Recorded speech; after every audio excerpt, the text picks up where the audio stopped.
Et bonjour à tous, je vous retrouve aujourd'hui pour ce vlogmas numéro 2. On est mardi 12 novembre. Je viens de rentrer de mon cours de pilates où on a ressorti cet accessoire de l'enfer. Je vous mettrai une photo, je sais pas comment ça s'appelle. Je crois que ma prof appelle ça un cercle, mais c'est une sorte de truc sur lequel il faut presser, soit avec les genoux, soit avec les chevilles, soit avec les mains, et qui provoque une résistance et qui du coup invite le corps à faire plus d'efforts, ce qui est complètement l'objectif du cours auquel j'assiste, hein, donc il n'y a rien de choquant, mais ça pique pas mal dès le matin. Moi j'aime beaucoup aller au sport le matin, je pose ma fille à l'école, je file au cours, c'est juste trop bien. Je déplore tellement que la piscine de ma ville ne soit ouverte que le midi et le soir, et après le mercredi et le samedi les horaires sont un peu différents.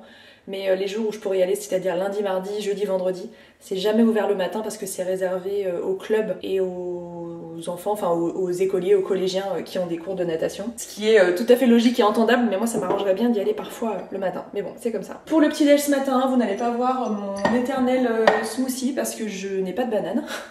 À vrai dire, on n'a plus grand chose tout court à manger. Je vais essayer de... Quelle heure il est là? Il est bientôt 10h. Je vais essayer de caler un drive. Si je le commande avant midi, je peux le récupérer dans l'après-midi.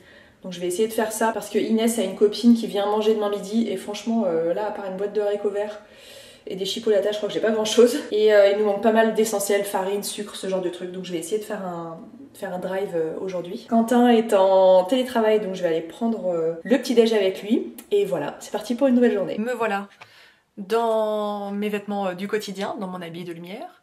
J'ai travaillé là une bonne partie de la matinée sur des contenus qu'il fallait que j'envoie pour validation à une marque, pour une collaboration très gourmande avec tout un coffret de madeleines. Vous aurez déjà vu ça passer sur Instagram normalement, donc c'était extrêmement plaisant à filmer puisque j'ai dû déguster des madeleines. C'était juste génial. Je suis en train de finaliser le montage, comme ça je vais leur envoyer ça pour validation. Entre temps, j'ai réussi à caler ma commande de drive. Alors c'est vraiment les courses efficaces, vraiment des trucs dont on manquait, on n'avait plus grand chose dans les placards. Et ce sont également des courses assez coûteuses puisque ça dépasse les 150 €, mais je vais vous faire le retour de course quand je serai allée chercher tout ça. C'est vraiment tous les essentiels pour pouvoir faire à peu près n'importe quelle recette de cuisine. Donc voilà, une journée très productive. Je suis en train de boire un petit thé pour me réchauffer. À partir d'aujourd'hui, j'ai l'impression qu'on rentre pour de bon dans l'hiver, même si on n'est pas officiellement dans la saison hivernale, mais là ça y est, le matin il fait quelque chose comme 2 degrés et je crois que les températures négatives arrivent en fin de semaine, donc ça commence très sérieusement à sentir l'hiver. C'est en lien avec les contenus que je filme aujourd'hui, donc c'est très cohérent. Je me remets au travail et je vous remonte le retour de course quand je serai de retour du drive. Voilà, retour de course. J'ai pas toujours la possibilité d'aller faire mes courses le mardi à 14h. Enfin, je les fais toujours en drive. Le drive, mais quelle invention fabuleuse. Je crois que j'arriverai plus jamais à... Alors, je me rends régulièrement comme tout un chacun dans un supermarché classique et je fais mes courses comme monsieur et madame tout le monde, mais pour le gros plein de courses où je n'ai aucun besoin de voir les promos en rayon parce que les voir sur le site c'est bien suffisant, que je sais que j'achète toujours la même marque de papier toilette, les mêmes œufs, le même lait. Oh, franchement, voilà, je sais pas ce que je ferais sans le drive, ça me fait gagner un temps fou. Je vous fais tout dans le désordre parce que j'ai 1 milliard de choses. De la crème liquide, la crème fraîche c'est mieux, mais parfois ça dépanne. J'ai pris quelques fruits et légumes, vraiment très peu. Comme vous le savez, on prend majoritairement tout ça chez Grand Frais, mais là on est entre deux, c'est-à-dire qu'il me reste genre 2 clémentines, 2 poires, un chou-fleur et 4 carottes. Donc juste pour faire un petit complément avant de retourner chez Grand Frais, j'ai pris des champignons de Paris, globalement que je les prenne chez Leclerc ou chez Grand Frais, ça fait pas une grande différence. Les pommes bicolores de leur gamme bio, pareil chez Grand Frais c'est meilleur, mais ça fait vraiment partie des indispensables de notre panier de fruits et légumes. Les crisp rolls, on prend toujours les sans sucre ajouté, des complets. Ça c'est super bon avec une soupe un soir, un petit bout de fromage. C'est très bon aussi sucré avec un peu de confiture au petit déj. Le pain grillé au blé complet, je le prends pas bio pour des questions de conviction, mais parce qu'il est vraiment meilleur. Du pain de mie en tranches, pareil, soit à manger avec une salade, soit pour faire des croque-monsieur. Quentin sur la liste m'a marqué du sirop de citron, donc je lui ai racheté du sirop de citron.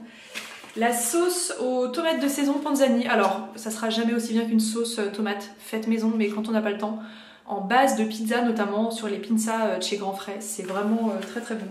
Donc j'en ai toujours 1 ou 2 pots dans les placards. Du sucre en poudre, parce qu'on n'en avait plus. Je tiens pas forcément à avoir une marque, mais j'avoue que ce format me plaît bien et après on peut pas le recharger, donc je suis obligée de le racheter. Je confonds toujours ça, c'est un potimarron. Pareil, quel intérêt de l'acheter chez Grand Frais plutôt que chez Leclerc. On est globalement en plein dans la saison, donc ça sera forcément très bon. Ça, je vais le faire en soupe demain midi pour Inès et sa copine. Et la maman de la copine en question va venir déjeuner à la maison, donc ça sera, on va dire, l'entrée à base de légumes. Je vous montrerai le plat juste après. Des pastilles à lave-vaisselle. Je vous ai parlé en long, en large et en travers de notre lave-vaisselle dans ma vidéo To-Do List de l'enfer où je vous montre comment nettoyer son lave-vaisselle. Et dans cette vidéo, je vous disais que moi j'achète les pastilles, enfin je me laisse vraiment guider par les promotions en cours dans le supermarché. Celle-ci était en promotion, donc j'ai acheté celle-ci. Globalement, ça aurait été une autre marque que j'aurais pris aussi. Il y a juste un type de pastilles que j'évite, ce sont les pastilles parfumées genre citron, parce que je trouve que ça donne... alors c'est très certainement pas mauvais pour la santé, mais ça donne un goût à la vaisselle et je trouve ça extrêmement désagréable. Donc on prend des trucs un peu plus basiques. Et au rayon beauté, soin de la peau, le shampoing à la camomille qu'utilise ma fille. Et ça c'est une recharge de savon pour les mains, pour mettre dans le distributeur de la salle de bain ou de la cuisine. On continue par ici, tenez-vous bien, on n'a même pas fait un quart. Du beurre. Le beurre demi-sel en petit beurrier comme ça. D'habitude je prends celui de la marque Leclerc, ça fait des semaines qu'il n'est pas disponible donc je me rabats sur celui-ci sans cesse. Très bon mais trop cher. Hein. Le petit fromage frais, c'est l'équivalent du Philadelphia de la marque distributeur. C'est toujours bien pratique. Les petits kiri goûtés pour ma fille, ça coûte une fortune mais j'avoue que c'est extrêmement pratique pour ses goûters donc je les rachète quasiment à chaque fois. De la crème fraîche en pot cette fois-ci, peut-être pour aller avec les champignons avec du poulet, pour faire peut-être une poêlée, je vais voir. Une pointe de brie, voilà, un des fromages préférés de ma fille. Des yaourts nature, à nouveau je ne les prends pas bio par conviction, mais parce qu'ils sont excellents. Voilà, si vous faites vos courses chez Leclerc, sachez que ces yaourts là sont un peu fermes, ils ont un goût vraiment, ils sont délicieux. En fromage, de l'emmental en 3 petits paquets râpés, du grana padano, je vous donne l'astuce, le grana padano c'est la version cheap du parmesan mais c'est très bon et moi le parmesan je trouve parfois que ça a un goût un peu fort et c'est très coûteux, forcément c'est une AOP donc n'importe qui peut pas écrire parmesan sur son paquet de fromage, donc ça c'est une AOP aussi. Voilà, c'est du parmesan en beaucoup moins cher et en quasiment tout aussi bon, en tout cas quand il s'agit de le mettre sur des plats du quotidien, c'est franchement suffisant. Un demi-reblochon parce que demain je voudrais faire une croziflette, les creusets vont arriver juste après. Une croziflette c'est une tartiflette avec des creusets, les creusets étant des petites pâtes à base de sarrasin que je vais vous montrer juste après. 2 boules de mozzarella, j'aurais voulu prendre la marque distributeur, il n'y avait pas, donc j'ai pris de la Galbani mais je crois que j'avais un acheté, un à moins 50, donc du coup ça allait. Le beurre, d'habitude je prends le beurre gastronomique de la marque distributeur Leclerc mais il n'y avait que celui-ci, le extra fin. Bon écoutez, ça fera l'affaire, c'est pour les cuissons et la pâtisserie globalement. On est allé manger chez des amis la semaine dernière, ma fille a eu un coup de foudre pour le rocamadour. On m'a demandé d'en racheter, donc voilà, je me suis exécutée. Je crois qu'elle en a mangé quasiment un entier tellement elle a aimé ça. C'était pas la première fois qu'elle en mangeait, mais voilà, parfois il y a des révélations comme ça, donc je sais pas trop ce qui lui est passé par la tête. Des riz au lait à la vanille, on prend toujours ceux de chez la laitière. Je sais pas pourquoi je passe autant de temps sur chaque article, parce que la vidéo va durer 20 ans, mais bon bref, ceux de chez la laitière sont vraiment meilleurs que toutes les autres marques. 1 litre de jus de fruits Tutti Frutti de chez Innocent, ça c'est pour les petits déj du week-end. Ensuite du houmous, qui pourrait faire partie de la base de mon alimentation. Si on me demandait de choisir genre 3 trucs à manger jusqu'à la fin de ma vie, il y aurait du houmous dedans. J'adore ça. Des blinis, ou des blinis, la dernière fois j'ai dit blini dans ma vidéo, Quentin m'a dit mais comment ça se fait que t'as dit blini? Je ne sais pas, est-ce qu'on prononce le S au pluriel? Comme je vous le dis à chaque fois, moi j'aime bien les manger un peu sucrés avec du sucre glace. Ensuite des tagliatelles, je crois que j'ai pas vraiment fait gaffe que c'était un paquet aussi gros, 600 grammes, écoutez ça va nous faire pour 2 repas, si c'est même pas 3, à faire sous forme de carbonara ou avec des légumes, peu importe. Des allumettes fumées, je prends toujours ça avec moins 25% de sel. Je vous ai pas montré l'autre boîte mais il y a 2 paquets. Je vous avais dit, hein, c'est vraiment pour la base de la base des repas. Du jambon blanc, 4 tranches, je le prends souvent quand je peux, sans nitrite et du blanc de poulet. Ça je sais que c'est pas parfait mais franchement pour une petite source de protéines ça dépanne bien. Des fromages blancs par paquet de 12 parce qu'on en a une grande consommation à la maison. Ensuite des pâtes, des girandole torsade numéro 34 de chez Varia et des risoni. Alors ça a l'air de ressembler à... Je vais jamais retrouver le nom, on a été dans un resto ce week-end, de l'orzo, donc c'est, comment dire, des pâtes mais avec une forme de riz et apparemment pour faire des risottos, c'est, enfin des orzottos, je sais pas comment on dit, avec des pâtes, c'est très bon. Donc je vais essayer ça. Des pépites de chocolat pour la pâtisserie, je sais je pourrais les faire moi-même mais j'ai pas la patience. Des lentilles préparées pour une petite dose un petit apport en fer. On prend quasiment toutes nos conserves chez Cassegrain. Ce sont vraiment pas les moins chers, mais ce sont de loin, à mon sens, les meilleurs. Toujours en conserve des flageolets et des petits pois. Ça, c'est pour Inès et moi quand on est toutes les deux le midi. Et la ratatouille cuisinée à la provençale, qui est vraiment délicieuse. Si vous l'avez pas testé, je vous conseille de l'essayer. Ensuite, les gâteaux préférés de Quentin qui mange au petit-déj, parfois quand il est sur la route. Les fourrés chocolat au lait de chez Björk. Je me suis pas trompée, j'ai bien pris chocolat au lait parce qu'il aime moins, je crois, ceux au chocolat noir. Du pain d'épices, un grand classique, ça plaît à tout le monde. Des pois chiches, une petite boîte, pareil, ça c'est quelque chose que j'ai toujours dans les placards. Des Vasa version complète, c'est super bon avec une soupe, une tranche de jambon, un peu de fromage frais et une salade. On les prend toujours, enfin très souvent en version complète, on aime bien celle au sésame aussi. Des amandes complètement brutes, non salées. J'essaye de pas les prendre bio pour ne pas me retrouver encore avec des mythes alimentaires. Donc voilà, chez Ben & Nuts, je pense qu'ils font rien de bio, donc ça me va bien. De la farine pour voilà, la pâtisserie, le quotidien. Le muesli préféré de ma fille, le muesli avoine chocolat chez Björk, qui existe pour info, ça c'est des paquets de 375 grammes, ça existe en paquet de 600 grammes, c'est plus cher.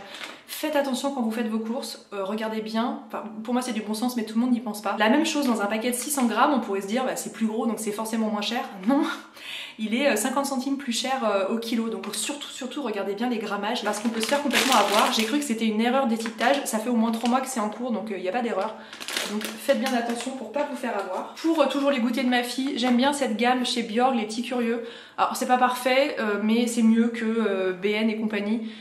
Donc voilà, pas à consommer à outrance, mais c'est quand même bien pratique de temps en temps. J'ai pris des œufs. À chaque fois, vous êtes scandalisés par la quantité d'œufs que j'achète, mais on en mange vraiment beaucoup. Et pareil, dans la pâtisserie, ça part assez vite. Donc là, j'en ai pris 24. Quentin avait marqué sur la liste macaroni. Je ne sais pas ce qu'il compte faire de ces macaronis, mais j'ai trouvé ça que dans la marque Panzani, qui est une marque de pâtes vers laquelle on se tourne pas trop habituellement, mais voilà, je m'exécute comme je vous dis dans chaque vidéo. Moi si c'est écrit sur la liste, j'achète sans tergiverser. Les fameux creusets pour la croziflette de demain, donc des petites pâtes à base de sarrasin, il n'y a pas que du sarrasin dedans, il y a aussi de la farine de blé, c'est très très bon, voilà, sous forme de gratin version tartiflette. De la cannelle en poudre parce que j'ai fini le pot qu'on avait en faisant des cinnamon rolls il y a une semaine ou deux. Des chips, des petites tuiles comme ça pour l'apéro. Alors non, je n'ai pas une passion pour ce produit, mais il y avait une offre 2 achetés 1 offert, donc j'en ai profité. On en a comme ça pour un petit moment. Des bananes, pareil, un peu la base dans le garde-manger. Du chocolat noir à dessert, enfin du chocolat à cuire. Je voulais pas forcément version bio, mais il n'y avait que ça. Voilà, au drive, on est toujours un peu tributaire de ce qui est en stock. Mais écoutez, ça m'allait pas trop mal. Et, alors quelle bonne nouvelle, maintenant mon drive propose des pains pita. Jusque là j'étais obligée de les prendre chez Grand Frais et ça y est, il y en a. Donc je suis trop contente à manger avec notamment le houmous. Et pour finir, 6 litres de lait demi-écrémé. Voilà, je suis ravie de ce retour de course. Les placards sont à nouveau remplis et je file ranger tout ça et me remettre au travail. Je viens de filmer un petit réel qui sera peut-être en ligne au moment où vous verrez cette vidéo sur un envoi presse que j'ai reçu de la part de Oh My Cream. Ils avaient organisé des journées presse à Paris courant octobre. Je n'ai pas pu m'y rendre comme 99% des trucs auxquels on m'invite à Paris. Et dans cet envoi presse, il y avait le baume teinté Augustinus Bader en collaboration avec Sofia Coppola dans la teinte numéro 1 pour info. Si vous cherchez une couleur de ce style-là, c'est extrêmement confortable en plus d'être ravissant. Je trouve la couleur assez sympa. Je dois m'attaquer à un truc. Je sais pas si je vais le faire aujourd'hui parce que je sais pas si j'ai le courage. Il y a des gens qui ont une phobie sociale, une phobie administrative. Les gens qui ne relèvent jamais leur courrier, ne répondent pas au courrier qu'on leur envoie, ne payent pas leurs factures, etc. Ça n'est pas du tout mon cas, mais moi j'ai une phobie tout autre. C'est une phobie numérique. Puisque je suis détentrice d'un iPhone, j'ai toute la suite Apple chez moi. Je ne cherche absolument pas de conseils pour partir de chez Apple. Je sais que Apple c'est pas bien à tant d'égards, mais c'est un outil de travail pour moi qui est extrêmement efficace. Et je renouvelle mon matériel, alors pas trop régulièrement parce que j'ai pas envie de tomber dans cette course au dernier iPhone ou autre, mais voilà, quand même assez régulièrement. Mon ordinateur portable, ma tablette, mon téléphone, et est venu le jour où il faut que je change cet iPhone qui est un iPhone 12 ou 13, je suis plus très certaine, contre l'iPhone 15 que je viens d'acheter. C'est donc voilà, l'un de mes outils de travail, si ce n'est l'outil de travail numéro 1 avec lequel je crée la plupart de mes contenus au quotidien. Et donc tous les 3 ans environ, je change de téléphone pour un modèle plus performant avec une batterie qui tient mieux. Et écoutez, c'est un achat qui devrait me réjouir, mais je panique. Le mot est un peu fort, mais à chaque fois que je dois transférer les données de celui-ci dans celui-là, il y a toujours un bug, je retrouve pas mes brouillons de trucs que j'ai voulu poster sur TikTok ou autre. Je repousse ça, alors que pour la plupart des gens, ça doit être une bonne nouvelle de se réjouir d'avoir un nouveau téléphone. Et voilà, ça fait déjà 3 jours qu'il est à la maison. Quentin me dit, mais comment ça se fait que tu t'en sers pas encore? J'ai écouté, je stresse, rien qu'à l'idée de ne pas réussir, parce que je sais que ça bug à chaque fois, il y a toujours un truc qui va pas, parce que j'ai tellement de données, de photos, de trucs à transférer dedans. Je panique rien que de penser à ça, mais il va quand même falloir que je m'y mette, surtout que j'ai une coque, j'ai tout ce qu'il faut, donc voilà, peut-être que pendant ces vlogmas, non mais c'est sûr, je vais y arriver. Là, je sais juste qu'aujourd'hui, j'ai eu une journée bien remplie, je ferai peut-être ça en fin de semaine ou demain si j'ai du temps, mais je suis avec Inès une grande partie de la journée, donc j'ai pas très envie de m'infliger ça à ses côtés non plus. Donc affaire à suivre, mais vous finirez bien par me voir avec un nouveau téléphone. Petite astuce de radin, non c'est faux. Je vous invite, si vous avez envie de changer de téléphone, à opter pour, donc non pas le téléphone qui vient de sortir, même si parfois il y a des offres, ça peut paraître intéressant. Moi j'achète souvent le modèle juste avant parce qu'au moment où le nouveau sort, sans aucune surprise, le modèle juste avant est bradé parce que la marque a envie de s'en débarrasser. Donc ça c'est le 15 alors que Apple vient de sortir le 16.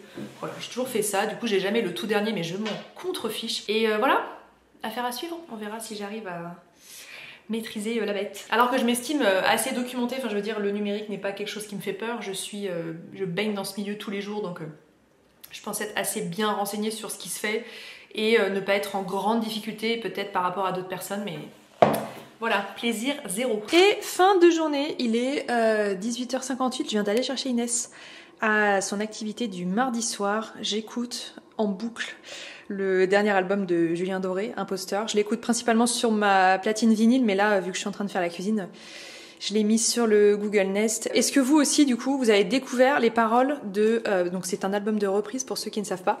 Est-ce que vous aussi, vous avez découvert les paroles de Pourvu qu'elle soit douce, qui est donc une chanson de Mylène Farmer à l'origine. Je n'ai jamais compris les paroles de cette chanson, à vrai dire. J'ai jamais vraiment fait l'effort non plus de les comprendre parce que c'est pas une artiste que j'écoute de trop. Mais voilà, grâce à Julien Doré, je découvre les paroles. Ce soir, en cuisine, je fais un velouté. Chou-fleur, pommes de terre, c'est des pommes de terre spéciales potage, etc. Et j'avais trop de pommes de terre et trop de chou-fleur, donc j'ai refait un sac qui part au congélateur, comme ça j'aurai une soupe toute prête, il n'y a plus qu'à rajouter de l'eau et un peu d'épices. Ne me demandez pas de quantité quand je fais les soupes dans cet appareil-là, je fais tout à l'œil. Je déteste les gens qui disent ça, mais c'est la vérité. Je fais tout à l'œil. On est allé acheter du pain sur la route. En revenant de l'activité d'Inès à la boulangerie, il y avait vraiment quasiment plus rien, donc je ne sais même pas quel est ce pain, mais bon bref, avec la soupe ça ira bien. Un petit bout de fromage, une tranche de jambon et on sera bon. Avant que j'oublie, la petite question du jour qui aujourd'hui est: quelle Spice Girls es-tu? Une question qui a dû être posée suite à mon réel sur Instagram qui est également sur TikTok. Alors il y a deux choses, j'ai parlé du fait que mon père me demandait de traduire les paroles des chansons des Spice Girls quand j'étais petite pour que j'apprenne l'anglais, ce qui a quand même été une bonne technique pour me permettre de m'intéresser aux langues étrangères. Et l'autre chose c'est le réel que j'ai posté où je refais la choré de Stop right now, thank you very much. Alors ma réponse sera en deux parties, quelle Spice Girls j'étais et quelle Spice Girl j'aurais rêvé d'être. Moi quand je me déguisais pendant les booms de mes copines, j'étais systématiquement Victoria parce que c'est celle qui me ressemblait le plus, même si elle avait cette tendance chronique à tirer la gueule, ce qui n'était pas du tout mon cas. J'ai toujours été morte de rire toute ma vie. J'aurais adoré être Baby Spice, Emma, sauf que je lui ressemblais absolument pas, donc c'était pas en elle que je me déguisais, mais Baby Spice était de très loin ma Spice Girls préférée. Voilà pour moi pour aujourd'hui, je vous invite à participer pour tenter de remporter une Neroli Box. Le formulaire, et j'ai créé le formulaire aujourd'hui donc je sais qu'il existe, il est dans la barre d'infos de cette vidéo. Vous pouvez participer une seule fois pendant toute la durée des vlogmas, donc une seule participation par personne, c'est pas la peine de re-remplir le formulaire, on fait un petit peu différemment des autres années. Ça sera normalement plus simple pour vous et surtout pour moi pour le tirage au sort. Merci beaucoup de m'avoir regardé aujourd'hui, je vous dis à demain pour un nouveau vlogmas.